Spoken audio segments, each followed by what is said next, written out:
വൈകുന്നേരം 5 മണിവരെ ചർച്ച. 40ഓളം ആളുകൾ, പണ്ഡിതന്മാരും നേതാക്കളുമായിട്ടുള്ള ആളുകൾ. എത്ര മണിക്കൂറാണ്? ഏതാണ്ട് 10 മണിക്കൂർ ചർച്ചയാണ്. അതിലിടക്ക് 1 മണിക്കൂർ നിസ്കാരത്തിനും ഭക്ഷണത്തിനുള്ളൂ. നോക്കണങ്ങള് എന്തിനായിരുന്നു അത്? നമ്മൾ ആലോചിക്കണം. അപ്പൊ 2012 നമ്മൾ സ്വതന്ത്രരായി യഥാർത്ഥ സലഫിയത്തിലേക്ക് അതിവേഗം പോകാനുള്ള വഴി എന്താണ് എന്ന് നമ്മൾ ആലോചിച്ചിട്ടാണ് 2013 ഏപ്രിൽ 6 ദിവസം അവിടെ യോഗം കൂടിയത്. എന്നിട്ട് അവിടെ മൻഹജ് തയ്യാറാക്കാൻ തീരുമാനിച്ചു. നമ്മളെ നിലപാട് സുതാര്യമാക്കണം. മനസ്സിലായില്ലേ? എന്ത് ചെയ്യണം? നമ്മുടെ നെയിം എന്താണെന്ന് അറബിയിൽ എഴുതണം. ആ അറബിയിൽ എഴുതുന്ന മൻഹജ് തയ്യാറാക്കാൻ ഒരു മാതൃകയായിട്ട് ജമിയത്ത് ഇയാത്തുറാസിന്റെ ഈ മൻഹജ് എടുക്കാം. മനസ്സിലായില്ലേ? എന്നിട്ട് അതിന് പറഞ്ഞ് നമ്മൾ ഈ ചർച്ച ചെയ്ത 100ഓളം വിഷയങ്ങൾ 8 ഗ്രൂപ്പുകളായിട്ട് നടത്തിയ ചർച്ചകൾ, അതിന്റെ രേഖകളും ഇത് രണ്ടും പരിശോധിച്ചിട്ട് ഇതുപോലത്തെ ഒരു മൻഹജ് തയ്യാറാക്കി സലഫി ഉലമാക്കൾക്ക് സമർപ്പിക്കുക. എന്നിട്ട് അവർ പറയുന്ന ഭേദഗതികൾ അതിൽ ഉൾപ്പെടുത്തുക. എന്നിട്ട് അത് അറബ് ലോകത്തൊക്കെ ഞങ്ങളുടെ നിലപാടിതാണ്, ഞങ്ങളാണ് കേരളത്തിൽ അഹ്ലുസ് സുന്നതാണ്, ഏത് വണ്ടിയുടെ അടുത്ത് വരുതാ ഞങ്ങളിതാ എന്ന് പറയാം. ഇവിടെ ഇത് മലയാളത്തിൽ പ്രസിദ്ധീകരിച്ച് ഇവിടുത്തെ ആളോട് ചോദിക്കുക, ഇതിനോട് നിങ്ങൾക്ക് യോജിപ്പുണ്ടോ, നിങ്ങൾ ചേർന്നോ? ഇത് പറപ്പൂരിന് മാത്രം കൊടുക്കാനല്ല, എല്ലാ പണ്ഡിതന്മാർക്കും കൊടുക്കാൻ വേണ്ടി ഉണ്ടാക്കിയതാണ്. മനസ്സിലായില്ലേ? എന്നാ ചോദിക്കട്ടെ സുഹൃത്തുക്കളെ, ഇപ്പോ അത് കഴിഞ്ഞ് ഞാന് ഒരു ഏപ്രിൽ 29 ഗൾഫിലേക്ക് പോയി. ജൂലൈ 5 പിന്നെ തിരിച്ചു. 2 മാസം കഴിഞ്ഞ് തിരിച്ചു വന്നു. ആ തിരിച്ച് വന്നപ്പോഴേക്ക് ഉണ്ടായിട്ടുള്ള ചില സംഭവ വികാസങ്ങളുണ്ട്. വന്നപ്പോ രൂപരേഖ കാണിച്ചത്.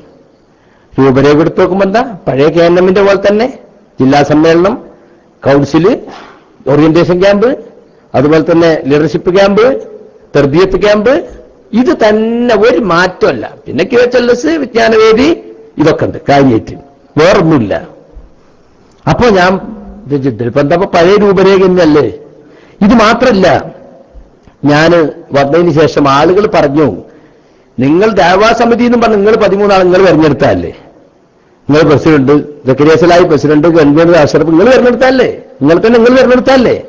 6 മാസം 7 മാസമായി. അന്ന് ജില്ലയിലും മണ്ഡലത്തിലും ദഅവാ സമിതി ഇല്ല. ഇപ്പൊ എല്ലായിടത്തും ജില്ലയിലൊക്കെ ദഅവാ സമിതികളായില്ലേ? എന്തുകൊണ്ട് നിങ്ങൾക്ക് എല്ലാ ജില്ലകൾക്കും പ്രാതിനിധ്യമുള്ള രൂപത്തിൽ ഒന്ന് പുനഃസംഘടിപ്പിച്ചുകൂടാ? അപ്പൊ ഞാൻ ആളുകളുടെ അഭിപ്രായം എങ്ങനെ ഉണ്ടെന്ന് ഞാൻ യോഗത്തിൽ പറഞ്ഞു, എന്റെ അഭിപ്രായമായിട്ട് പറഞ്ഞല്ല. അപ്പൊ ഫൈസൽ മുസ്ലിം പറഞ്ഞത് ശരിയാണ്, അങ്ങനെ പുനഃസംഘടിപ്പിക്കണം ആളുകൾ പറഞ്ഞു, നിങ്ങൾ 13 ആൾ നിങ്ങൾ തെരഞ്ഞെടുത്തല്ലേ എന്ന് ആളുകൾ ചോദിക്കുന്നുണ്ട് എന്ന് പറഞ്ഞു. ഇത് ഞാൻ പറഞ്ഞപ്പോ പ്രശ്നമായി. അതെന്തിനാ ഇപ്പൊ മാറ്റണത്? വണ്ടി ഒരു ഭാഗത്തേക്ക് വിട്ടാൽ പിന്നെ ഇടയ്ക്ക് സൈഡാക്കലുണ്ടോ? നമ്മളിപ്പോ രൂപരേഖ ഉണ്ടാക്കി പോലെ അടുത്ത മാർച്ച് വരെ രൂപരേഖല്ലേ, അതിലേക്ക് ജില്ലാ സമ്മേളനം വരുന്നില്ലേ? അപ്പൊ എന്താ സംഗതി എന്ന് വെച്ചാല്, ഇത് മാറ്റം പറ്റുന്ന ഇവർക്ക് താല്പര്യമില്ല. കാരണം ISM MSM സ്വതന്ത്രമായി ഇവർ പ്രവർത്തിക്കുകയാണ്. അത് ഒരു ചർച്ചയില്ല. അത് ദേവാസമിതിയും ലജ്നയും ഒന്നും അറിയില്ല, അതൊരു സ്വതന്ത്രമാണ്. ഇതിലും ISM-നും MSM-നാണ് ഭൂരിപക്ഷം, ഇതിൽ ദേവാസമിതിക്ക്. അപ്പൊ ഇതിന്റെ സ്റ്റിയറിംഗും അവർക്കാകണം.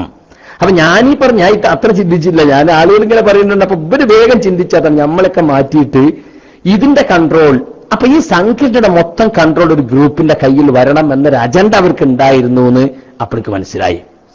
പിന്നെ ജാമിഅ ഇതിലെ ട്രസ്റ്റിനെ പറ്റി ചോദിച്ചു നോക്കി. ഞാൻ പോയ സമയത്ത് ട്രസ്റ്റിക്കൊക്കെ പേര് 10-23 ആൾ. അപ്പൊ അതിൽ നോക്കുമ്പോൾ ഈ പറഞ്ഞ ആളുകളൊക്കെ 10 ആളുകളുണ്ട്, പഴയ ISM MSM ടീം ഒക്കെ ഉണ്ട്. അപ്പൊ എനിക്ക് മനസ്സിലായി ഇത് സംഗതി ഇത് ശരിയല്ല. അന്ന് മാത്രമല്ല, ആ ചർച്ചയില് ഞാൻ പറഞ്ഞ എന്തുള്ളൂ, ഇതൊന്ന് പുനഃസംഘടിപ്പിക്കണം എന്ന് പറഞ്ഞതിന്റെ പേരിൽ ചർച്ച പോയി പലതും ചർച്ചയായി. കോക്കസ് ഉണ്ടോ അല്ലേ ചർച്ചയായി. അവസാനം പറഞ്ഞ് ഇങ്ങനെയാണെങ്കിൽ സക്കരിയ സലാഹി നിങ്ങളെ വഴിക്ക് പോവുക, നമ്മളെ വഴിക്ക് പോവാന്ന്. ആരാ പറഞ്ഞത്? TK അഷ്റഫാ പറഞ്ഞു. ഇതൊന്നും പറയാൻ എന്നിട്ട് കാര്യമില്ല, ഇനിത് പറഞ്ഞേ പറ്റൂ. TK അഷ്റഫ് യോഗത്തിൽ പറയാണ്, എന്താ പറയണത്? നിങ്ങളെ വഴിക്ക് പോവാ, നമ്മളെ വഴിക്ക്. അപ്പൊ സാബിർ സപ്പോർട്ട് ചെയ്തു, ഫൈസലും എല്ലാവരും അവിടെ ഉണ്ട്. അത് കഴിഞ്ഞു. പിന്നെ ഒരു മീറ്റിംഗ് വിളിക്കാതായി. അങ്ങനെ ഏതാണ്ട് ഒരു മാസം ഒരു 2 ആഴ്ച കഴിഞ്ഞപ്പോ അമീർ ഒതുക്കലിന്റെ വീട്ടിൽ വെച്ചിട്ട് പറഞ്ഞു, നിങ്ങളൊന്ന് ഫൈസൽ മുസ്ലിയാരെ തിരിക്കണം. ഞാനും ഫൈസൽ മുസ്ലിയാർ ഇരുന്നു, ചർച്ച ചെയ്തു. ഈ പറഞ്ഞ കാര്യങ്ങളൊക്കെ ചർച്ച ചെയ്തു. ട്രസ്റ്റിനെ പറ്റിയും അതുപോലെ പുനഃസംഘടന ഇതെല്ലാം പറഞ്ഞു. പിന്നെ ഈ ISM-നും MSM-നും പുറത്താക്കുന്നതിന് മുമ്പ് ഇവിടെ ഒരു കോർഡിനേഷൻ കമ്മിറ്റി ഉണ്ടാക്കാൻ തീരുമാനിച്ചിരുന്നു. അതിന് ഇവർ പാര വെച്ചതും, ഇവർ പുറത്താക്കിയപ്പോൾ വേഗം കോർഡിനേഷൻ ഉണ്ടാക്കിയതും, ആ കോർഡിനേഷൻ ഉണ്ടാക്കിയപ്പോൾ പഴയ കോർഡിനേഷനിലുള്ള ആലോചിക്കാത്തതും, അവർ ഇങ്ങനെയുള്ള കാര്യങ്ങളെല്ലാം പറഞ്ഞു. അപ്പോ ഫൈസൽ മുസ്ലിയാർ പറഞ്ഞു, അങ്ങനെയാണെങ്കിൽ സലാഹി നമ്മളിപ്പോ തന്നെ പിരിയാ നല്ലത്, സംഘടന ഒന്നും ഉണ്ടാക്കിയിട്ടില്ലല്ലോ, നിങ്ങളെ വഴിക്ക് പോവാൻ, നമ്മളെ വഴിക്ക് പോവാൻ. രണ്ടാമത്തെ ആള് അത് കഴിഞ്ഞു. പിറ്റേന്ന് നിങ്ങൾ ഒന്ന് PN-മായിട്ടിരിക്കണം എന്നാണ്. അങ്ങനെ ജാമ്യയിൽ എന്തിരിച്ച് PN-മായിട്ടിരുന്നു. ചർച്ച ഞാനും പി എനും ഫൈസലും മാത്രം ചർച്ച തുടങ്ങി 2-3 മിനിറ്റ് കഴിഞ്ഞപ്പോൾ പി എൻ പറയാൻ സക്കരിയ ഈ മസലത്ത് ചർച്ച അതിലൊന്നും അർത്ഥമല്ല. സക്കരിയാന്റെ സലഫിയത്ത് ഇവിടെ കെട്ടിപ്പടുക്കാൻ ആഗ്രഹം നമ്മൾ സൈന്യമുണ്ടായല്ലോ. സക്കരിയ പറയുന്ന പോലെ ഇപ്പൊ എല്ലാം പണ്ഡിതന്മാരിലേക്ക് മടക്കണം എന്നൊക്കെ പണ്ഡിതന്മാരോട് ചോദിക്കണം, അതൊക്കെ ഇത്തരം പൗരോഹിത്യത്തിലേക്ക് പോകുള്ളൂ. അതുകൊണ്ട് ഈ ചർച്ചക്കൊന്നും അർത്ഥമല്ല. ഇപ്പൊ ഇതിന്റെ കീ പോസ്റ്റിലിരിക്കുന്ന 3 ആളുകൾ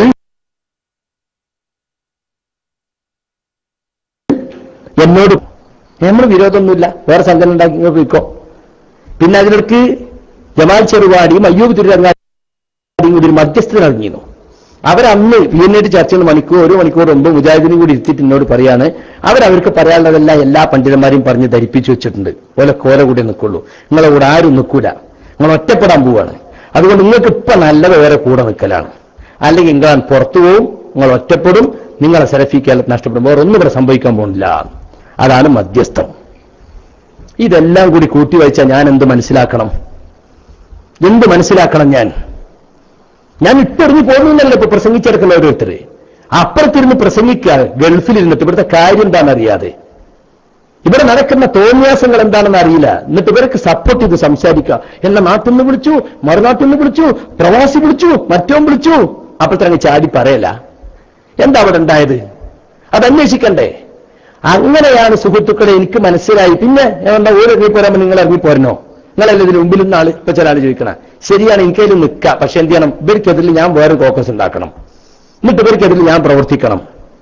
അതല്ലേ ഞാനന്ന് യോഗത്തിൽ അവസാനം ഇറങ്ങിപ്പോരുന്ന യോഗത്തിൽ ഞാൻ പറഞ്ഞു, നിങ്ങൾ എന്നെക്കുറിച്ച് പലതും പ്രചരിപ്പിച്ചു, എനിക്ക് അധികാരമോഹമാണ്, അസൂയയാണ്, പലതും പ്രചരിപ്പിച്ചു. ഞാൻ നിങ്ങൾക്ക് എല്ലാവർക്കും മാപ്പ് തന്നിരിക്കുന്നു.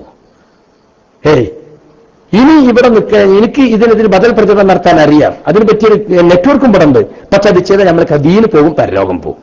അതുകൊണ്ട് ഞാൻ തൽക്കാലം മാറി നിൽക്കുകയാണ്. അങ്ങനെയാ ഞാൻ ഇറങ്ങിപ്പോന്നത്. ഇത് എന്നാവയോ? സെപ്റ്റംബർ 8-നാണ് എന്നോട് ഈ 3ാമത്തെ ആള് പറഞ്ഞത്. അപ്പോ ഇതിന്റെ കീ പോസ്റ്റ് ഇരിക്കുന്ന 3 ആളുകൾ ഒരേ സ്വരത്തിൽ സംസാരിച്ചപ്പോൾ ഞാൻ മനസ്സിലാക്കി, ഇതൊറ്റപ്പെട്ട അഭിപ്രായമല്ല, ഇതൊരു ഗൂഢാലോചനയാണ്. ഇനിയും ഇതിൽ നിൽക്കണമെങ്കിൽ ഇവരെ പോലെ മറ്റൊരു കോക്കസ് നമ്മൾ ഇതിന്റെ ഉള്ളിൽ ഉണ്ടാക്കണം, എന്നാലേ നിൽക്കാൻ സിക്കുള്ളൂ. മനസ്സിലായി? എന്നിട്ട് എന്ന് പറഞ്ഞു, സക്കരിയ ഇവിടെ ഒരു സെറ്റപ്പ് ഉണ്ട്, ആ സെറ്റപ്പ് അനുസരിച്ചേ പോകുള്ളൂ, ഇവിടെ പഴയ നിലാമിട അനുസരിച്ചേ പോകുള്ളൂ. സക്കരിയൊക്കെ അങ്ങനെ സെലഫിയത്ത് കെട്ടിപ്പടുക്കാൻ ആഗ്രഹമുണ്ട്. സക്കരിയ വേറെ പോയിക്കോ, ഒരു വിരോധമല്ല, നമ്മൾ സംഘടന ഉണ്ടാക്കിയിട്ടില്ലല്ലോ അല്ലേ?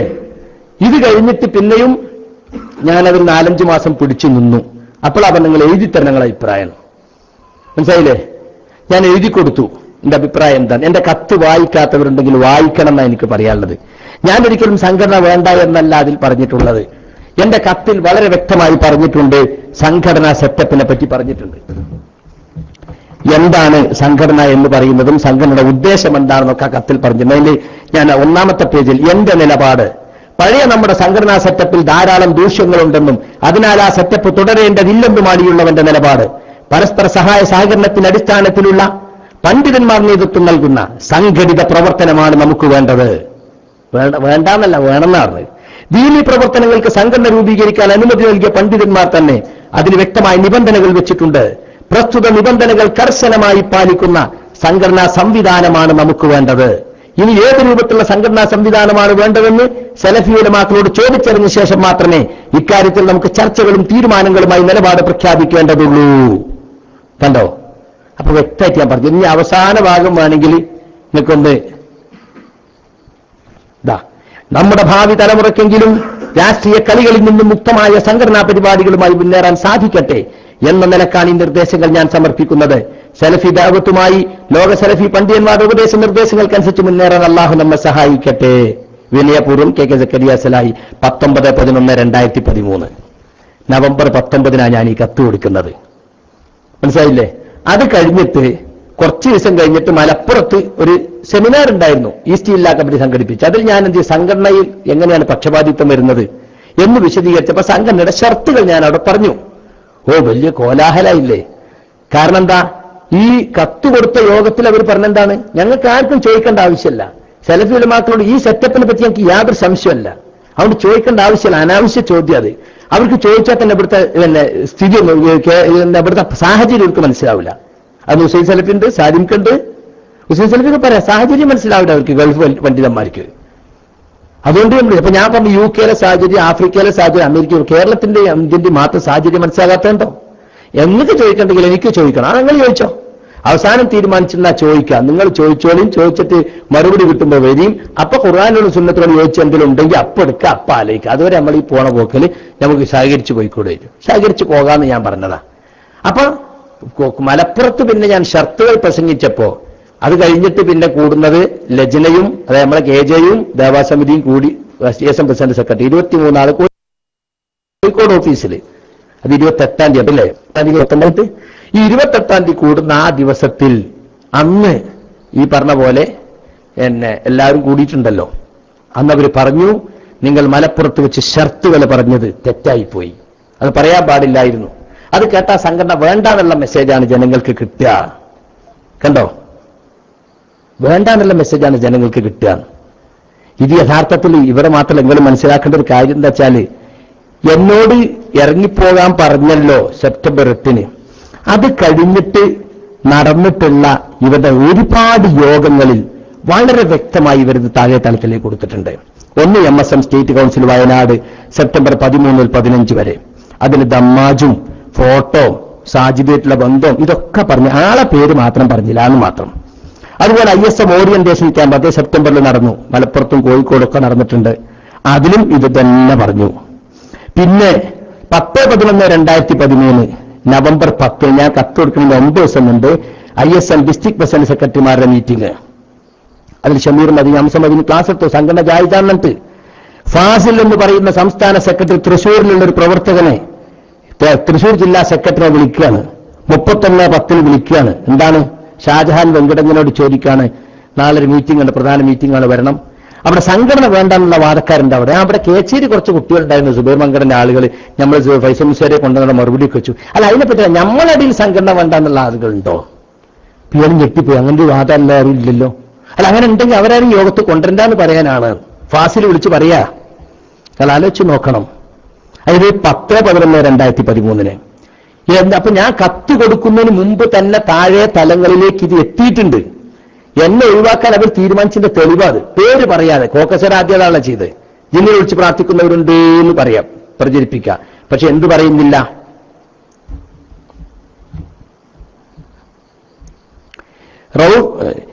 പേര് പറയാതെ പറയാം. അതാണല്ലോ ചെയ്തത്. യഥാർത്ഥത്തിൽ അവർ ചെയ്തിട്ടുള്ള അതാണ്, പേര് പറയാതെ പറഞ്ഞു. പിന്നീട് ഞാൻ കത്ത് കൊടുത്തതിന് ശേഷം ഡിസംബർ 8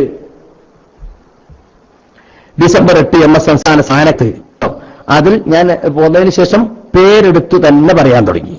സ്റ്റേറ്റ് ദാവാ സമിതി മീറ്റിംഗ് അന്നൊക്കെ ഒരുപാട് സ്ഥലത്ത് അല്ലേ, തിരൂര്, കോട്ടക്കൽ, പാലക്കാട് പലയിടത്തും നടന്നിട്ടുണ്ട്. അതിലൊക്കെ പേരെടുത്ത് തന്നെ പറഞ്ഞ് ഏറ്റുമാനൂരൊക്കെ നടന്നു. പിന്നെ നവംബർ 11 ഞാൻ കത്ത് കൊടുക്കുന്നത്. പിന്നെ പല സമ്മേളനങ്ങളിലും പറഞ്ഞു. വടകര സമ്മേളനം എന്നായിരുന്നു. അതിനു മുമ്പ് ഡിസംബർ 15 കടവത്തൂർ നടന്നു. ഡിസംബർ 15 എന്നെ സ്റ്റേജിൽ ഇരുത്തിക്കൊണ്ട് പറഞ്ഞു അല്ലേ. അപ്പൊ ഞാൻ അങ്ങനെ ഉദ്ദേശിച്ചിട്ടില്ലാണ്. ഉദ്ദേശിക്കണം എല്ലാവർക്കും പറയാൻ വേണ്ടി ഉണ്ടാക്കിയ നോട്ടാണ് അത്രേ. അതിലെന്താ ഉള്ളത്? ഇനി എന്തിനാ സലഫി ഉലമാക്കളോട് ചോദിക്കണത്? സലഫി ഉലമാക്കളോട് സാഹചര്യം അറിയോ? എന്താ ചോദിക്കേണ്ട ആവശ്യം? പണ്ട് സുബൈർ ചോദിച്ചിട്ടില്ലേ, മറുപടി കിട്ടിയിട്ടില്ലേ? എന്നെ ഇരുത്തിയിട്ട്. മനസ്സിലായില്ലേ? അങ്ങനെയൊക്കെ നേരത്തെ തീരുമാനിച്ചതാണ്. അങ്ങനെ പറയാനാണ്. ഞാൻ പറഞ്ഞോളാൻ തീരുമാനിച്ചതാ. പക്ഷേ മറ്റേ മാനേജറായി വന്നു. ഞങ്ങളവിടെ ഉണ്ടായിരിക്കെ ചോദ്യം ഇത് ഇന്നാളോട് എന്ന് CP സലീമ പറയണത്. പോട്ടെ, അതൊക്കെ പോട്ടെ. അങ്ങനെ എന്നെ സ്റ്റേജിലിരുത്തി അപമാനിച്ചത് കൊണ്ടാണ് ഞാൻ പെരിന്തൽമണ്ണയിൽ ഡിസംബർ 18 ആദ്യമായിട്ട് ഞാൻ പുറത്തു പറഞ്ഞത്. പക്ഷെ അതിനുമ്പ് എത്ര ദിവസം തുടങ്ങി? സെപ്റ്റംബർ 13 തുടങ്ങിയിട്ടുണ്ട്. ഒക്ടോബർ, നവംബർ, ഡിസംബർ 3 മാസം മുമ്പ്, 3 മാസക്കാലം ഇവർ വളരെ താഴെ തലങ്ങളിലേക്ക് ഇത് എത്തിച്ചു. കുസുകുസു പറഞ്ഞിട്ട് യോഗങ്ങളിലൂടെ എത്തിച്ചിട്ടുണ്ട്. പേര് പറയാതെ ആദ്യം, പിന്നെ പേര് പറഞ്ഞിട്ട്. ഇങ്ങനെയുള്ള ഒരു സന്ദർഭം ഇതൊന്നും ഇപ്പൊ ആരും ഓർക്കുന്നില്ല. ഇപ്പൊ പറഞ്ഞിട്ടുണ്ടായത് റൌഫ് നദവി പറഞ്ഞില്ലേ, പരസ്യമായി പറഞ്ഞില്ലേ എന്നൊക്കെ പറഞ്ഞിട്ടാണ് പല ആളുകളും പറയുന്നത്. സുഹൃത്തുക്കളെ, യഥാർത്ഥത്തിൽ റൌഫ് നദവി പറഞ്ഞ എന്താ? റൌഫ് നദവി പറഞ്ഞ വ്യക്തിപരമായ കാര്യം പറഞ്ഞില്ലേ, പേരെടുത്ത് പറഞ്ഞില്ലേ എന്നാ. വ്യക്തിപരമായ ഒരു കാര്യം അവർ സ്വകാര്യ ജീവിതത്തെ പറ്റി എല്ലാം പറഞ്ഞോ? ആരെങ്കിലും കുടുംബകാര്യം പറഞ്ഞു? ഒന്നും പറഞ്ഞിട്ടില്ലല്ലോ. അദ്ദേഹം പറഞ്ഞത് സംഘടനക്കകത്ത് ചില ആളുകൾ ചെയ്തത്. ഇങ്ങനത്തെ ആളുകളൊക്കെ സംഘടനയിൽ ഉണ്ടല്ലോ, കളവ് പറയുന്ന, കളവ് പ്രചരിപ്പിക്കുന്ന, ഗൂഢപ്രവർത്തനം നടത്തുന്ന, ഫോക്കസ് കളിക്കുന്ന ആളുകൾ ഇതിനകത്തുണ്ടല്ലോ എന്നതിൽ ആർക്കും ദുഃഖമല്ല. അത് പറഞ്ഞതിലപ്പോ വലിയ ദുഃഖം. പണ്ട് ആചാര്യ പറഞ്ഞില്ല, ഞാൻ പലപ്പോഴും പറഞ്ഞിട്ടില്ല കഥയാണ്, എന്ത് നരകത്ത് പോകണമെന്ന് എനിക്ക് പേടിയില്ല, നമ്മളെ വീട്ടിൽ ചാണകം വരാൻ പിന്നെ കാലി ഉണ്ടാവുമല്ലോ, അവിടെ കാലി ചോദിക്കൂല ആചാര്യാപ്പിൾ എങ്ങനെ ഇവിടെ എത്തി, ആ ഒരു ചോദ്യം എനിക്ക് അത് ആലോചിച്ചിട്ട് ഇങ്ങനെ നരകത്ത് പോകാൻ പേടി എന്നതുപോലെ ഈ സംഘടനക്കകത്ത് ഇത്രയും കുത്തിത്തിരിപ്പും കുതന്ത്രമുള്ളവരുണ്ടായല്ലോ, ഇത്ര മാസം കൊണ്ട് ഇങ്ങനെ നശിച്ചല്ലോ എന്നതിനാർക്കും ദുഃഖമല്ല. ഓനൊക്കെ പ്രൊട്ടക്ട് ചെയ്ത് സംസാരിക്കാം. അത് എടുത്തു പറഞ്ഞ റൌഫ്നദിക്കാ കുറ്റം. നിങ്ങൾ ആലോചിച്ച് നോക്കുങ്ങള്. അപ്പൊ സുഹൃത്തുക്കളെ, ഇത് വളരെ ഗൂഢാലോചന നടത്തിയിട്ടുള്ള ഒരു സംഗതിയാണ്. അതുകൊണ്ട് പെട്ടെന്നൊരു ദിവസം ഞാനിങ്ങനെ ഇട്ടെറിഞ്ഞു പോയതാണ് എന്ന് നിങ്ങൾ വിചാരിക്കേണ്ടതില്ല. അതിനു വേണ്ടിയാണ് ഞാനിത് പറഞ്ഞിട്ടുള്ളത്. ഇത് പറയാതിരിക്കാൻ വയ്യാത്തത് കൊണ്ട് പറയാണ്. കാരണം എന്താ അറിയോ, പെട്ടെന്നൊരു ദിവസം നല്ല നിലക്ക് മുന്നോട്ട് പോകുന്ന ഒരു സലഫി കൂട്ടായ്മയിൽ അനവസരത്തിൽ സംഘടനയ്ക്ക് ശുറൂത്തുകളുണ്ടെന്നുള്ളൊരു പുതിയ വിഷയം വലിച്ചിട്ട് അനാവശ്യ ചർച്ചയുണ്ടാക്കി എന്നാണ് യഥാർത്ഥത്തിൽ പറഞ്ഞിട്ടുള്ളത്. അപ്പൊ അതുകൊണ്ട് സുഹൃത്തുക്കളെ, ഫിത്തന എന്ന് പറയാൻ പാടില്ല. ഫിത്തന ഉണ്ടാകും. ഫിത്തന എന്ന് പറഞ്ഞാൽ എന്താ? അത് പരീക്ഷണമാണ്. ദീനിൽ പരീക്ഷണങ്ങൾ ഉണ്ടാകും. ആ പരീക്ഷണത്തിൽ നമ്മളൊക്കെ വിജയിക്കണം. അതിന് വിജയിക്കാൻ എന്താ നമ്മൾ വേണ്ടത്? അത് നമ്മൾ ശരിക്ക് മനസ്സിലാക്കേണ്ടതുണ്ട്. അതാണ് യഥാർത്ഥ അനവസരത്തിൽ പുതിയതായി കൊണ്ടുവന്നു എന്നാണ്. ഞാൻ വിഡ്ഢിത്തം പറഞ്ഞു, വങ്കത്തം പറഞ്ഞു എന്നാണ്. യഥാർത്ഥത്തിൽ സംഘടനയുടെ ശുറൂത്തുകളെ കാര്യത്തിൽ വിഡ്ഢിത്തം പറഞ്ഞത് ആരാ? മലപ്പുറം സെമിനാറിൽ ഞാൻ ഷർത്ത് പറഞ്ഞ് പ്രസംഗിച്ചപ്പോ ഇനി പറയരുത്, പറഞ്ഞാൽ വേണ്ട എന്നുള്ള മെസ്സേജാണ് കിട്ടുക. സംഘടന വേണ്ട എന്നുള്ള മെസ്സേജ് സുബൈർ മങ്കയുടെ വാദമാണ്. ഞാൻ പറഞ്ഞു സുബൈർ മങ്കയുടെ സംഘടന തിന്മയാണ്, പാടില്ല എന്നല്ലേ പറഞ്ഞാൽ എനിക്ക് ഷർത്തുണ്ടോ? ജായിസാണെന്ന് പറയുന്നവർക്കല്ലേ ഷർത്ത്? സംഘടന തിന്മയെന്ന് നമുക്ക് ഷർത്തില്ലല്ലോ എന്ന് ഞാൻ പറഞ്ഞു. അപ്പൊ പറയരുത് എന്ന് പറഞ്ഞാൽ എന്താ? പറയാൻ പാടില്ല എന്ന് പറഞ്ഞത് അത് തെറ്റല്ലേ? എന്തുകൊണ്ട് പറഞ്ഞുകൂടാ? ഞാൻ പറഞ്ഞത് നമ്മൾ യോജിച്ചല്ല, നമ്മൾ തമ്മിൽ യോജിച്ചു പോകാൻ തീരുമാനിച്ചല്ലേ കഴിഞ്ഞ മീറ്റിംഗിൽ. ആയിക്കോട്ടെ, യോജിച്ചു പോകണം. എന്താ ബന്ധം? നമ്മൾ യോജിച്ചാലും യോജിച്ചില്ലെങ്കിൽ ഈ സുഹൃത്ത് ജനങ്ങൾ പഠിപ്പിക്കണ്ടേ? താഴെ തലം മുതൽ ഇനി സംഘടന ഉണ്ടാക്കുമ്പോൾ ശ്രദ്ധിക്കണം, ജനങ്ങളോട് പറയണ്ടേ? ഒന്നാമത്തെ അവരുടെ ഷർത്തിനെതിരിലുള്ള വർത്താനം. രണ്ടാമത് പറഞ്ഞു, ഷർത്തൊക്കെ പറഞ്ഞത് ശരിയല്ല. സക്കരിയ സലാഹിന്റെ കത്ത് വായിച്ചാൽ അറിയാതെ ഇന്ത്യയിൽ നടക്കൂല. എന്താ ഇവിടെ ലക്ഷണമൊത്ത പണ്ഡിതന്മാരില്ല, മുജ്തഹിദുകളായ പണ്ഡിതന്മാരില്ല എന്ന് പറയുന്നുണ്ടല്ലോ. അപ്പൊ ഷുറൂത്തുണ്ട്, പക്ഷെ ഇന്ത്യയിൽ നടക്കൂല. രണ്ടാമത്തെ അർത്ഥനം. മൂന്നാമത് പറഞ്ഞു, ഷർത്ത് പാലിക്കാൻ ആദ്യം ഇവിടെ സംഘടന നിങ്ങൾക്ക് ഷർത്തറ് നിങ്ങൾ കൈവച്ച് അറിയില്ലെങ്കിൽ കൈവച്ചു പോ എന്ന് പറയാൻ പറ്റുമോ? ചില നേതാക്കന്മാരെ പ്രസംഗം ചെയ്യാണ്. അപ്പൊ അയാൾ ഷർത്തനുസരിച്ച് നിസ്കരിച്ചുകൊണ്ടിരിക്കുന്നത്. പക്ഷെ ഷർത്ത് ഇങ്ങനെ എണ്ണി ചോദിച്ചാൽ അയാൾക്ക് പറയാൻ കഴിയില്ല. അതുപോലെ സംഘടന ഷർത്തനുസരിച്ചാ പോയിക്കൊണ്ടിരിക്കുന്നത്. അതിന്റെ ഇടയിലുണ്ട് ഷർത്തുണ്ടോ എന്ന് ചോദിച്ചാൽ അത് ഫിത്തനയാണ്. മൂന്നാമത്തത്. നാലാമത് പറഞ്ഞു, ഷർത്തൊക്കെ ഏത് ഷർത്താ നമ്മൾ പാലിക്കാത്തത്? നമ്മൾ പാലിക്കാത്ത വല്ല ഷർത്തുണ്ടോ? നാലാമത്തെ അർത്ഥാനം. എല്ലാം നമ്മൾ പാലിക്കണില്ലേ? എന്നാ പിന്നെ പറയണീന് എന്തിനാ എതിർക്കണത്? നമ്മൾ പാലിക്കണ കാര്യമാണെങ്കിൽ അതിൽ കൂടുതൽ ശ്രദ്ധിക്കണം. അപ്പൊ നിസ്കാരം നോമ്പൊക്കെ നമ്മൾ പാലിക്കണ കാര്യം ഇടക്കിടക്ക് അതിനെ പറ്റി ഓർമ്മപ്പെടുത്തില്ലേ? അപ്പൊ ആദ്യം പറയേണ്ടായിരുന്നു. പിന്നെ എന്തിനാ? പിന്നെ പറഞ്ഞെന്ത്? ഷർത്തുണ്ട്, പക്ഷെ ഇത് വ്യക്തിക്കല്ല സംഘടനക്കാണ്. അല്ല, സംഘടനക്കല്ല വ്യക്തിക്കാണ്. അതാണ് ഇപ്പോ നമ്മുടെ സുഹൃത്ത് നമ്മുടെ സിറാജുൽ ഇസ്ലാം പറഞ്ഞിട്ടുള്ളത്. സംഘടനല്ലേ മുക്കല്ലഫ്, അല്ല വ്യക്തിയല്ലേ മുക്കല്ലഫ്, സംഘടന മുക്കല്ലഫല്ലല്ലോ എന്ന്. കണ്ടങ്ങള് മുക്കല്ലഫ് എന്ന് പറഞ്ഞാൽ എന്താ? അള്ളാഹുവിന്റെ കൽപ്പനാ നിയമങ്ങൾ ബാധകമാകുന്നത് ആർക്കാണ്? വ്യക്തികൾക്കല്ലേ, സംഘടനക്കല്ലല്ലോ. സംഘടനക്ക് അള്ളാന്റെ നിയമമൊന്നും ബാധകമാവില്ലല്ലോ. അതുകൊണ്ട് സംഘടനക്ക് ഷർത്തില്ല, ആ വ്യക്തിക്കാണ് ഷർത്ത്. വ്യക്തികൾക്കല്ലേ സംഘടന? ഇങ്ങനെ വാദമുണ്ടെന്ന് പറഞ്ഞപ്പോ സിറാജ് ഞാനുമായി ഫോണിൽ സംസാരിച്ച് പറഞ്ഞു, സിറാജ് നിനക്കറിയോ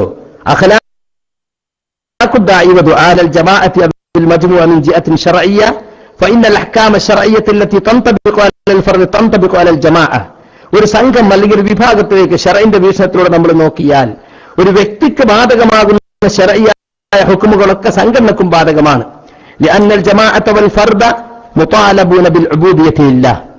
അള്ളാഹുവിന് അടിമത്വം സമർപ്പിക്കുക എന്നത്, അള്ളാന്റെ അടിമയായി ജീവിക്കുക എന്നുള്ളത് വ്യക്തിയാണ് സംഘടന ശ്രദ്ധിക്കേണ്ടതാണ്. ഫൈദൽ അസ്ലുൽ ആമു ഫി ദഅവതി, അതുകൊണ്ട് ദഅവത്തിലുള്ള പൊതുവായ അടിസ്ഥാനം ഫീമാ യുസ്തറത്തു ലിൽ ഫർദി മിൻ അഖ്ലാഖിൻ വസിഫാത്തിൻ. കണ്ടോ, വ്യക്തിക്ക് ഷർത്തായി വരുന്ന സ്വഭാവങ്ങളും ഗുണങ്ങളും അത് തന്നെ സ്വഭാവമായി ഗുണമായി സംഘടനക്കും വരേണ്ടതുണ്ട്. കണ്ടോ, ലാക്കിൻ യഖ്തലിഫുൽ അംറു ഫി തത്ബീഖാത്ത്, പക്ഷെ നടപ്പിലാക്കുന്ന കാര്യത്തിൽ സംഘടന വ്യക്തിയാകുമ്പോൾ വ്യത്യാസം ഉണ്ടാകും. അപ്പൊ വളരെ വ്യക്തല്ലേ? ഇത് ഞാൻ വായിച്ചു കൊടുത്തപ്പോ സിറാജ് പറഞ്ഞ ഇൻഷാ അല്ലാഹ് ഞാൻ എന്റെ അടുത്ത പ്രസംഗത്തിൽ അത് വായിക്കുന്നു. ഇവര് വായിച്ചോ? വായിച്ചില്ല. മോനെ സിറാജെ, കുറച്ച് പഠിക്കണം എന്നാണ് എനിക്ക് ഓർമ്മപ്പെടുത്താനുള്ളത്. നല്ല കുട്ടിയാണ് നീ, പഠിക്കാൻ താല്പര്യമുള്ള കുട്ടിയാണ്. പക്ഷെ പലരും എന്തെങ്കിലുമൊക്കെ പറഞ്ഞ സമ്മർദ്ദത്തിന് വേണ്ടി എന്തെങ്കിലുമൊക്കെ പറയരുത്. എന്തൊക്കെയാണ് എന്റെ കുട്ടി പറഞ്ഞത്? അല്ലേ, അങ്ങനെയൊക്കെ പറയാൻ പാടുണ്ടോ? ഒരു സലഫി ഉലമാക്കളിൽ നിന്ന് പഠിച്ചിട്ടുണ്ട്. ഒരു അറബി കോളേജിൽ സിറാജ് പഠിച്ചിട്ടില്ല. ഒരു ഗുരുമുഖത്തിന് അറബി പഠിച്ചിട്ടില്ല. ഇംഗ്ലീഷ് പഠിച്ചിട്ടുണ്ട്, BA ഇംഗ്ലീഷാണ്, ഖുർആൻ ഹിഫ്ളാണ്. ശരിയാണ്, അറബി പഠിക്കാൻ ശ്രമിക്കുന്നുണ്ട്. കുറച്ചൊക്കെ വായിക്കാൻ അറിയാം, പക്ഷെ മുഴുവൻ വായിക്കാൻ കഴിയൂല. ഒരു പേജ് വായിച്ചാൽ കുറച്ചൊക്കെ മനസ്സിലാവും, കുറച്ച് മനസ്സിലാവില്ലോ. അങ്ങനെയൊക്കെയാണ്, അത് നമുക്കറിയാം. എന്നാലും പറയുന്ന കാര്യങ്ങളൊക്കെ വായിച്ചും പഠിച്ചു വെച്ചും വിളിച്ചൊക്കെ കൃത്യമായി നിൽക്കുന്ന ഒരാളാണ്. അപ്പൊ ഒരാൾ ചാടി വീണ് മറ്റൊരാൾക്ക് മറുപടി പറയാന്നൊക്കെ പറയുമ്പോ നിങ്ങൾ തന്നെ ഇവിടുത്തെ മുഫ്തി, UAE-യിൽ നിങ്ങൾ തന്നെ വലിയ മുഫ്തി എന്നൊക്കെ പറഞ്ഞ ആരെങ്കിലും എന്തെങ്കിലുമൊക്കെ ചിലപ്പോൾ പറഞ്ഞ് കയറ്റിയതാണ്, അള്ളാഹു ആലം. അങ്ങനെ എന്തെങ്കിലുമൊക്കെ പറയുമ്പോഴത്തേന് എന്നിട്ട് എനിക്കപ്പോ കുറ്റം, എടുത്തു ചാടി മറുപടി പറഞ്ഞു എന്നാ അപ്പൊ എനിക്ക് സിറാജ് കാണുന്ന കുറ്റം. മോനെ, നീ പഠിച്ചോ? നീ ഒരിക്കലും ഇങ്ങനെ ആയി പോകരുത്, നീ കുറച്ച് പഠിക്കണം എന്നാ എനിക്ക് പറയാനുള്ളത്. ഒരു ശിഷ്യനെ പോലെ പറയാണ്, കുറച്ച് പഠിക്കണം. അഖ്ലാഖുദ്ദാഇവ സിഫാത്തുൽ ലേഖനം ഞാനല്ലേ മോന് പറഞ്ഞു തന്നത്? അല്ലേ? മോനത് വായിക്കാൻ അറിയില്ലല്ലോ, ഒന്ന് ആരെ കൊണ്ടെങ്കിലും വായിപ്പിക്കണ്ടേ? അത് മുഴുവൻ ഒന്ന് വായിച്ചു നോക്കണ്ടേ? എന്നിട്ട് അതിലുള്ളത് ഞാനും നിങ്ങളെല്ലാവരും പാലിക്കേണ്ടതല്ലേ? അതിൽ ചില ഭാഗം മാത്രം എടുത്താണ് തെറ്റിദ്ധരിപ്പിക്കാൻ ശ്രമിക്കുന്നത്. ശരിയാണോ? വളരെ വിനയത്തോടെ സ്നേഹത്തോടെ പറയാണ്. ആളുകൾ പലതും വന്ന് പറയും, പക്ഷെ നമുക്കൊരു നിലവാരമുണ്ട്, മനസ്സിലായില്ലേ? നമ്മളെ നിലവാരം വിട്ട് കളിക്കരുത്. ഈ പറഞ്ഞവരൊന്നും ഉണ്ടാവില്ല, അവർക്ക് ചില താല്പര്യങ്ങളുണ്ട്. ആ താല്പര്യത്തനുസരിച്ച് നമ്മൾ തുള്ളാൻ നിൽക്കരുത്. നമ്മൾ അള്ളാന്റെ ദീന് പ്രബോധനം ചെയ്യുന്നവരാ. നമുക്ക് ആളുകളോടും സംഘടനയോടുമല്ല കടപ്പാട്, അള്ളാനോടാ കടപ്പാട്, അള്ളാന്റെ ദീനിനോടാ കടപ്പാട്. നസീഹത്തു ലില്ലാഹി വലി റസൂലിഹി വലിയ അഇമ്മത്തിൽ മുസ്ലിമീന വ അമ്മത്തിഹിം എന്ന് പറഞ്ഞിട്ടുണ്ട്. പൊതുജനങ്ങളോടുള്ള കടമ എന്താ? നമുക്ക് ഉള്ളതുപോലെ കൃത്യമായി കൂട്ടാതെ കുറക്കാതെ പറഞ്ഞു കൊടുക്കലാണ്. മനസ്സിലായില്ലേ? അതുകൊണ്ട് ആ നിലക്കുള്ള നസീഹത്ത് ജനങ്ങളോട് നമുക്ക് വേണമെന്ന് ഈ സന്ദർഭത്തിൽ ഞാൻ ഓർമ്മപ്പെടുത്തുകയാണ്. അപ്പോ ഷർത്ത് സംഘടനക്കല്ല, വ്യക്തിക്കാണ് എന്ന് പറഞ്ഞ ആളുകൾ യഥാർത്ഥത്തിൽ തട്ടിപ്പ് നടത്താണ്. വ്യക്തിക്ക് ഒരു വ്യക്തി ദാഇയാകണമെങ്കിൽ എന്തൊക്കെ ഗുണങ്ങൾ ഉണ്ടാകേണ്ടതുണ്ടോ അതൊക്കെ ഒരു പ്രബോധക സംഘത്തിനും നിർബന്ധമായും ഉണ്ടായിരിക്കണമെന്ന് ഷെയ്ഖ് സാലിഹ് ആലു ഷെയ്ഖ് പറഞ്ഞു. സാലിഹ് ആലു ഷെയ്ഖ് പറഞ്ഞാൽ എന്താ? സംഘടന പുതിയ സാധനമാണ്, ആധുനിക വണ്ടിയന്മാരെ ഫത്വയിലുള്ളൂ, വേറൊന്നും ഉണ്ടാവില്ല, ഖുർആനിലെ ഹദീസ് ആയത്തൊന്നും ഉണ്ടാവില്ലല്ലോ, ഇതന്നെ വായിക്കേണ്ടതുള്ളൂ. എന്നാ സുഹൃത്തുക്കളെ, പിന്നെ പറഞ്ഞെന്താ? ദമ്മാമെന്ന് ഷർത്ത് തന്നെ ഇല്ലാതെ വങ്കത്തമാണ്, വിഡ്ഢിത്തമാണ്. കണ്ടോ? അപ്പൊ ഞാൻ മഞ്ചേരി നിന്ന് ഷർത്തൊന്ന് വായിച്ചു കൊടുത്ത്. ഹുക്മുൽ അമലുൽ ജമാഇ എന്ന പുസ്തകത്തിൽ നിന്ന് ലവാബിത്തു തജമ്മുഇ ശർഈ, ശർഈ കൂട്ടായ്മയുടെ ലവാബിത്തുകൾ. അത് ലവാബിത്തല്ലേ, ഷർത്തല്ലല്ലോ. അബൂബക്കർ സൽഫി പറയാൻ തുടങ്ങി, ലവാബിത്തിനെ ഷർത്തുകളായി തെറ്റിദ്ധരിപ്പിച്ച് ദുർവ്യാഖ്യാനം നടത്തുകയാണ്. അത് ലവാബിത്തല്ലേ? എന്താ രണ്ടും തമ്മിൽ വ്യത്യാസം തരങ്ങള്? ഷർത്ത് എന്ന് പറഞ്ഞാൽ സംഘടന ഉണ്ടാകുന്നതിന് മുമ്പ് പാലിക്കേണ്ടതാണ്. അതുണ്ടായില്ലെങ്കിൽ സംഘടന ഹറാമാവും, അപ്പൊ നിർബന്ധമായും പാലിക്കണം.